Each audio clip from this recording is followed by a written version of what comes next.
today on 15 on 15. Aruba hosts its second annual Cruise Symposium. Plus, Aruba's athletes prepare for the 2016 qualifications for the Olympic Games in Rio. And our former colleague Lianto Liu has the scoop on Lamar Odom's suspected drug overdose.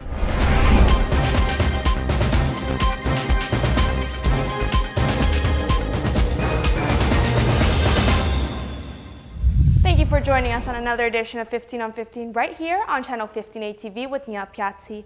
I hope everyone had a great start to the week, but let's get started with our latest local news topics. The second annual Cruise Symposium will be taking place this week. This conference gives the opportunity to Aruba's Tourism Authority to share and receive information about the cruise ship industry. On the 22nd of October, the second Cruise Symposium will take place. The Aruba Tourism Authority will get the opportunity to give crucial information on the tourism industry, but also on tourism in general for 2016 and the upcoming high season. 2016 is projected to be a record year for cruise ship passengers. It is estimated that 700,000 tourists will visit Aruba by cruise. Although the cruise number dropped this year, as we are moving into the high season, it is expected to also receive an additional 20,000 visitors for the last 3 months of 2015. In other news, although we are in the mid-Octobers, it seems as Aruba is already getting into that holiday season. Bright lights and Christmas decorations have already been going up, and the first Christmas-themed roundabout has already been set up. This Bobario project has been organized for the past 4 years to bring the holiday spirit into the neighborhoods of Aruba. During the final months of 2015, different neighborhoods and organizations come together to decorate their roundabouts with Christmas decorations. This year, there will be 14 participating traffic circles, and last week the first one was debuted at the Las Americas roundabout, which is the biggest on the island. 55 LED balls were placed to resemble the silhouette of a Christmas tree, and a big celebration took place to debut the decor. Although many have commented that it may be too early to get into that Christmas mood with Halloween just around the corner. But I must say that I just love that holiday feeling. Following up on the information session to study in the United States or Canada that was held last week at Colegio APA, the event proved that there was great interest to study in the countries other than Aruba and the Netherlands. An estimate of 500 people were present for the information session on the possibilities and opportunities of studying in the United States and Canada. The Minister of Education, Michelle Hoiber-Winkler, organized the event to inform students, educators, and parents of the latest options in studying abroad. The opportunities presented were those where Aruba has existing treaties for in-state tuition and other discounts on college and university fees. Although the Netherlands does remain an option, and it is one of the most accessible ones, the Minister of Education has seen a rising interest in exploring other countries to study abroad. Aruba's goal is to form deals with schools that are both high in quality and education and accessible to Aruban students. For more information on the treaties and options for studying abroad in the United States or in Canada, you can visit ea.aw. There will be a second information session on the 6th of November where the Director of the International Student Office of the Seneca College will be present. We'll keep you updated on the location and time on further notice. In other news, one of ADV's own, Lianto Liu, which is the original executive producer and presenter of 15 on 15, has recently been hired to cover the Lamar Odom story. To refresh you on the story, the two-time NBA champion and former reality star Chloe Ann Lamar was found unconscious at the brothel in Nevada in a suspected drug overdose. Here is Lianto with the story. Good evening to all the ATV viewers. I'm Lianto Liu reporting to you straight from Las Vegas.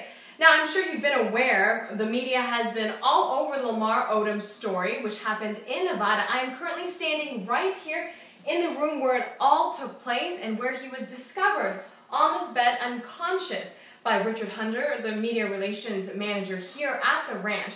Now, for more information, I will give it to you later on in the show. But for now, this is Lianto Liu reporting to you straight from Las Vegas. Now back to the station. Thank you, Lianto. We'll have more on the story later on the show. Stay with us. We'll be right back with more 15 on 15. When we come back, the Olympic Committee states that Aruba is on the right track for the Olympic Games in 2016.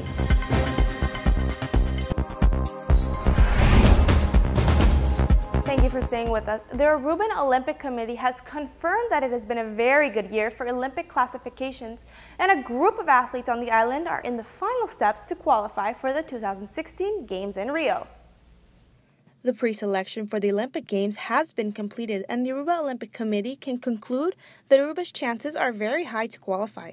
The technical director of the committee cites that Aruba has received high results internationally, bringing many medals back to the island at competitions such as the South American Youth Games in Peru, the Odesur Games in Chile, the Central American and Caribbean Games in Mexico, and the Pan American Games in Canada. On top of that, for the first time in the Aruban history, 3 athletes already qualified for the Games a year in advance.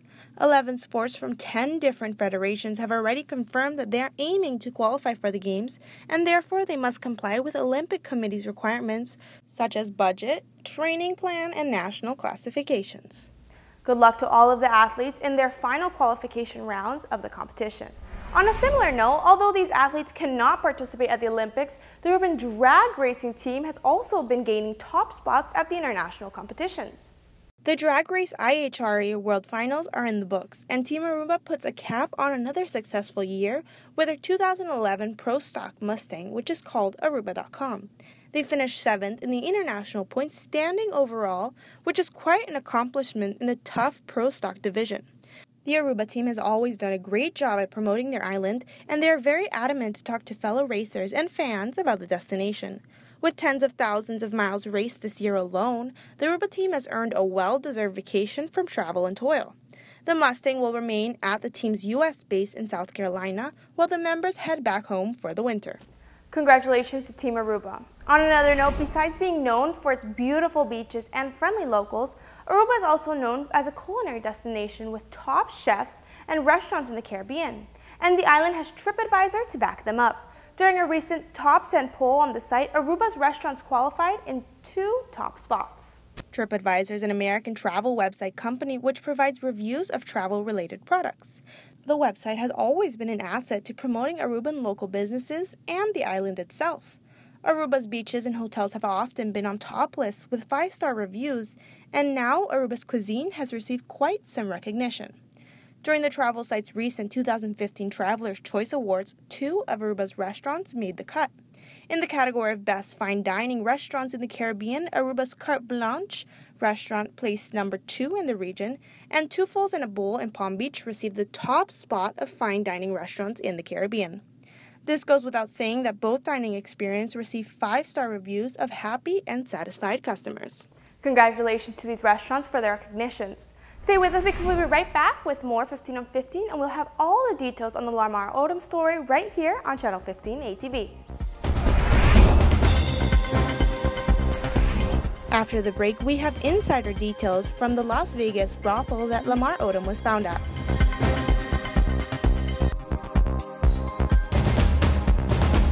Thank you for staying tuned to 15 on 15. A story that has hit front pages internationally is a 2-time NBA champion Lamar Odom's suspected drug overdose. Our former colleague Yento Liu has a story for us straight out of the source from Panrup, Nevada.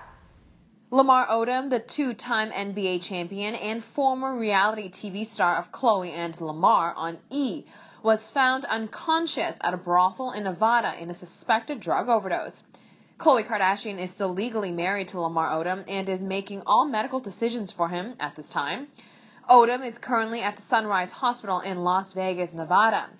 Now, this is Yento Liu, and I have been relocated to Las Vegas and am currently working for Extra in order to cover the story in Las Vegas. I was able to drive down to the brothel where Odom was discovered unconscious and speak to Richard Hunter, who is the media relations manager at the local branch. He states that Mr. Odom arrived alone and spent some time socializing with the girls and staff, but he mostly kept to himself. He was polite, according to them, and reserved, but he told most employees that he was there to get privacy and time to relax. From Saturday, October 10th to the 13th, Lamar Odom spent $75,000 at the Love Ranch brothel. No drugs are allowed on the premise, but Richard informed me that their customers are not searched prior to checking in, so Mr. Odom could have brought it along with him. Lamar also took a significant amount of a certain type of sex enhancement drug together with some cognac during the 4-day period. That is something that Richard Hunter was able to confirm.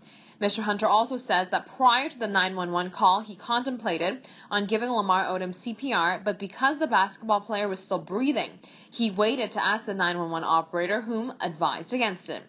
Lamar Odom is surrounded by friends and family at Sunrise Hospital. If I'm able to give you any further update, I will. And signing out right here from Las Vegas, Nevada, this is Yento Liu for 15 on 15. Thank you very much to Yento for covering the story for us and keeping Aruba updated on all the crucial details. Before we go, the 3rd annual Joven y Talentoso event, which gives recognition to active and talented youngsters in the community, will be taking place this upcoming month. We spoke with one of the past nominees to hear about her experience. Nurian Helder was nominated